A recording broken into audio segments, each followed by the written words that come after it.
दोस्तों नमस्कार। भाइयों, आप लोगों के बीच में एक बार फिर से हाजिर हैं कुछ खास बातों को लेके। आप लोगों को पता ही होगा कि ईडब्ल्यूएस में इस समय अपीलें पड़ रही हैं और एक दो अपीलों पे सुनवाई भी हुई है। चूँकि जो अपीलें मजबूत होती हैं उन अपीलों पर पहले ही दिन सुनवाई होती है और ज़बरदस्त आर्गूमेंट उस पर होती है।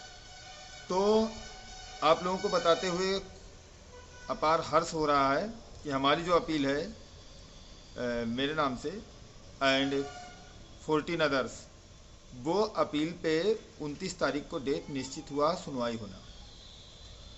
और आप लोगों को मैं बता देना चाहता हूं कि हमारी अपील पे पहले ही दिन डॉक्टर आर के ओझा सीनियर एडवोकेट वो बहस करेंगे। नवीन शर्मा जी भी मेरी अपील पर बहस करेंगे और बहुत ही जल्दी ईडब्ल्यूएस केस को हम लोग निस्तारित करवाएंगे। बाकी हमारी जो दूसरी अपील है वो पढ़ने वाली है,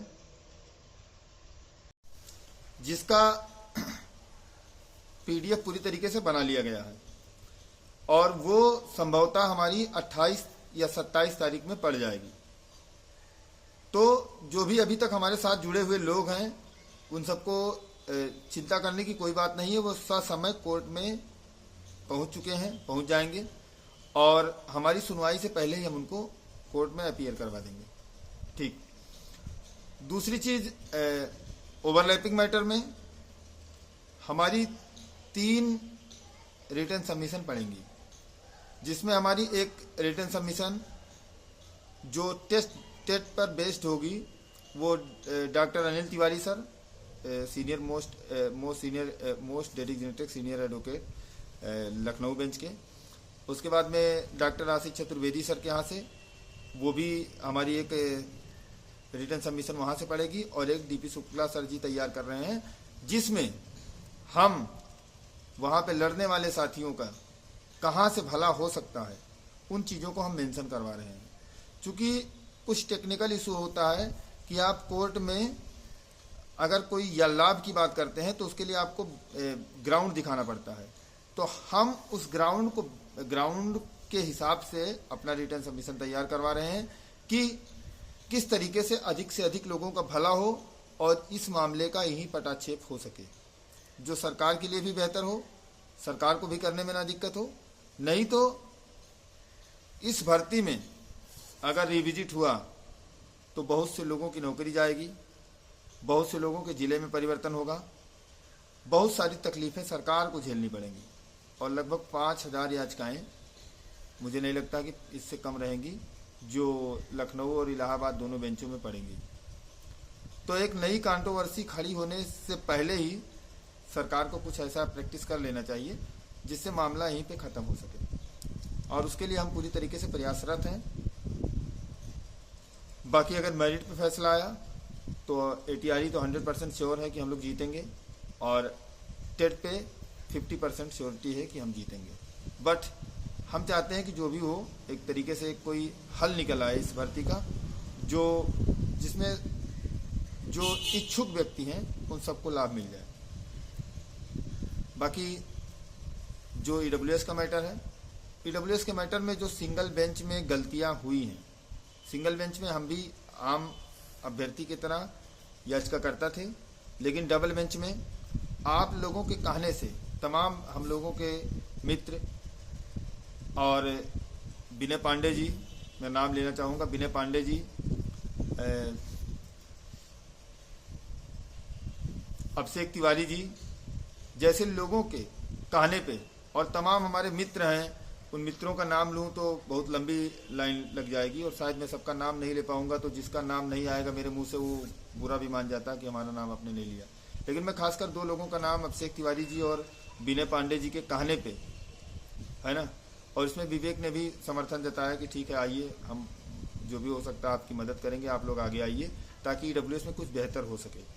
तो हम ईडब्ल्यूएस में आए और हमने पहले ही दिन जाके अपने जेब से पैसे देके top most senior Radhakant Ojha ji को हायर किया और उसी दिन मेरे नाम से बायोमेट्रिक हुई और हमने नवीन शर्मा जी को ये बिना सोचे हुए कि आगे क्या होगा, हम जुटा पाएंगे पैसे कि नहीं जुटा पाएंगे, क्या हमारे पास याची आएंगे या नहीं आएंगे, इन सब की परवाह किए बिना, इस सब की परवाह किए बिना हमने उनको हायर कर लिया। और आशा ही नहीं, पूर्ण विश्वास है कि हम उनकी फीस को किसी तरीके से 29 तारीख तक उनकी फीस को हम पूरी करके उनको अपने मुकदमे में पहले दिन की सुनवाई में अपीयर कराएंगे। हमारी टीम वहां पे मौजूद रहेगी और जबरदस्त आर्गुमेंट होगी और उस आर्गुमेंट से सरकार धुआं धुआं होगी। बाकी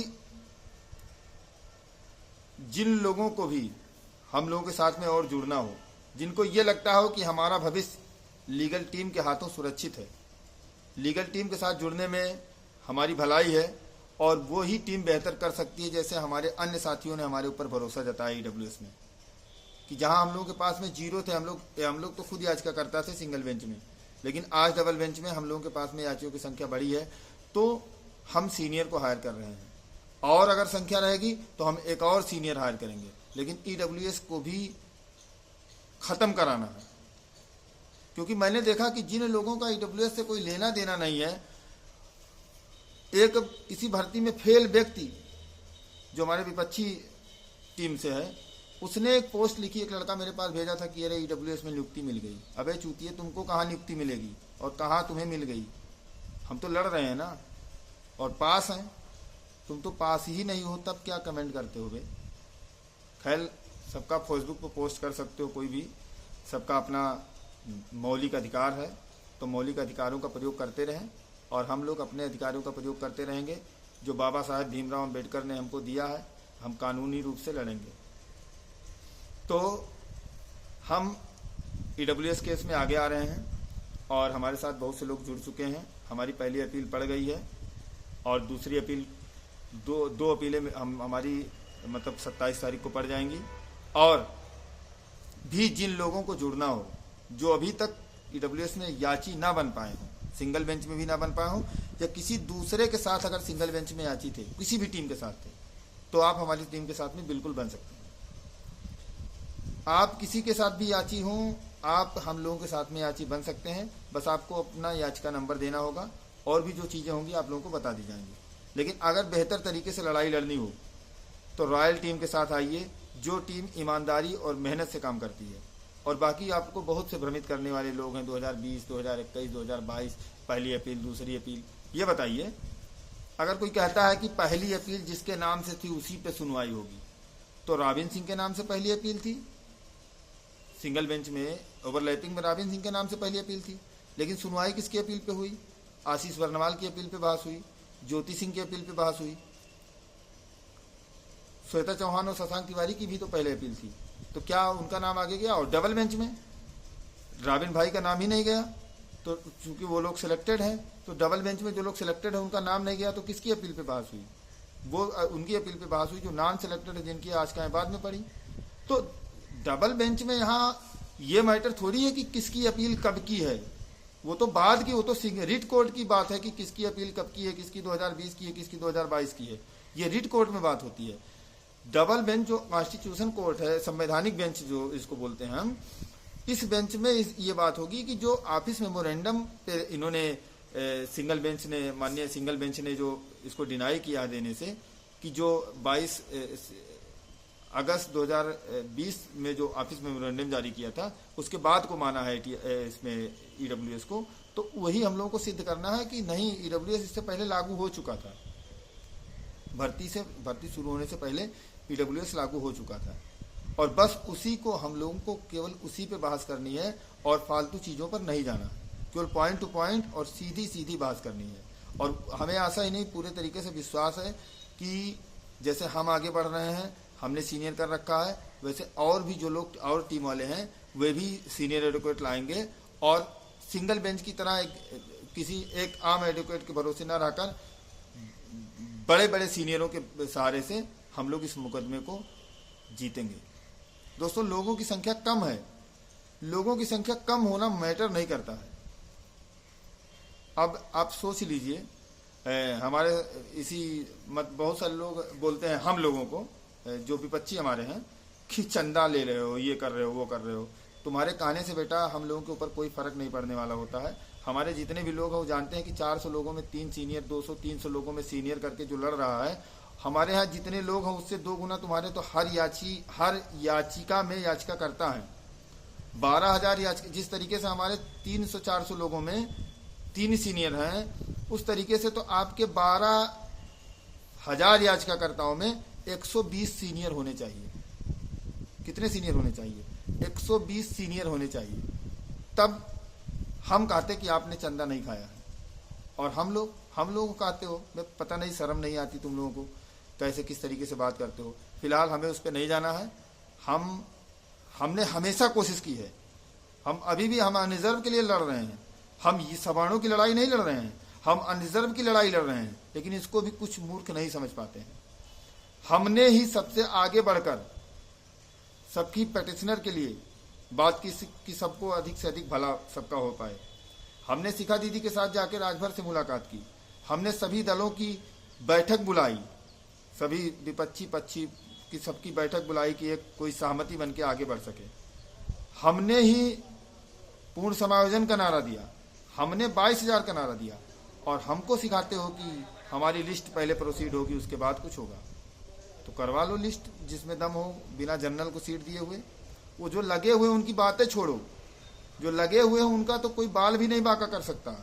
और हमें खुशी होगी कि लगे वालों को एक केवल नोटिस कोई जारी करा दे, फिर उनका जब वो उतर जाएंगे मैदान में ना, तो बाकी तो सब हवा ही हो जाएंगे। अभी जो बिना लगे हुए हैं उनसे लड़ लो भाई। और उनके बिना लगे हुए के बिना एक सीट सरकार किसी को दे ही नहीं पाएगी। और जो लगे हुए लोग हैं उन पे अगर नोटिस जारी हो जाए तो बहुत बड़ी बात है, उनसे हमारा कोई लेना देना नहीं है। अगर उनको नोटिस वोटिस करवा दो यार तो बहुत अच्छी बात है, कम से कम वो उतरेंगे मैदान में तो और बढ़िया से टेटियारी की लड़ाई होगी।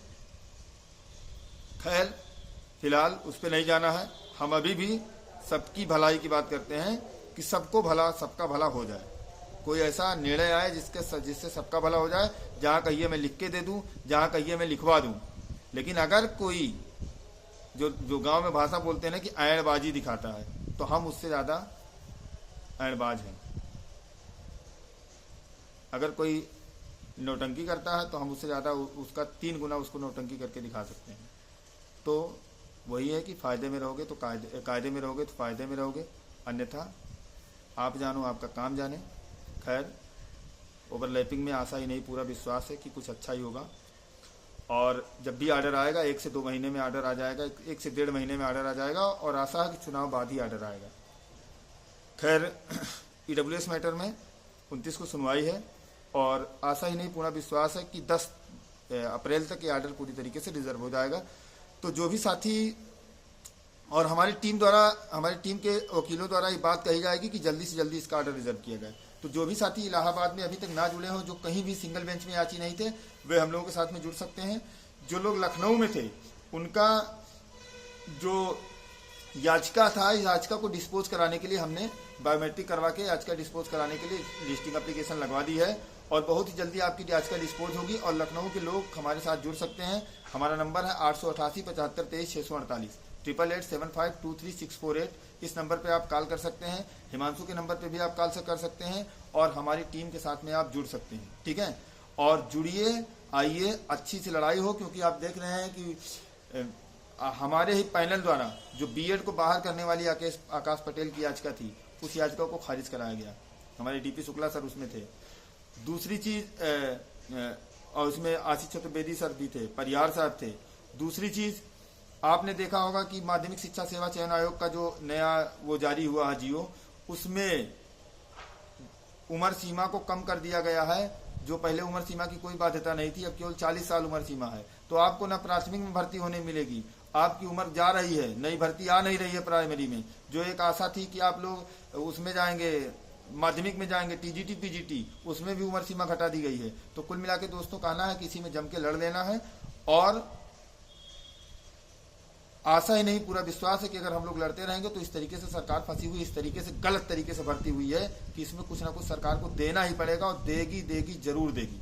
क्योंकि इस भर्ती को आप ट्रांसपेरेंसी से भर्ती नहीं हुई है। इसलिए सरकार की मजबूरी है कि आपके आगे घुटने टेकेगी। अभी थोड़ा सा ऊपर उड़ रही है, क्योंकि ऊपर इसलिए उड़ रही है कि सारे अभ्यर्थी आपस में लड़ रहे हैं। जिस दिन अभ्यर्थी आपस में न लड़के सरकार को फंसाने का काम करेंगे, सरकार से लिस्ट मांगेंगे, उस दिन सरकार जमीन पे गिरती हुई नजर आएगी। धन्यवाद दोस्तों। खैर, अगले वीडियो में जिन लोगों को ईडब्ल्यूएस में जुड़ना हो वे लोग देरी ना करें, क्योंकि ईडब्ल्यूएस का आर्डर कभी भी रिजर्व हो सकता है। मान के चलिए बहुत जल्दी हम इसको रिजर्व कराएंगे, माननीय मिश्रा जी के बेंच में इसको रिजर्व कराएंगे। और जो लोग अभी तक ना जुड़े हों वो प्लीज जुड़ जाएं। धन्यवाद दोस्तों। नमस्कार। जय श्री राम।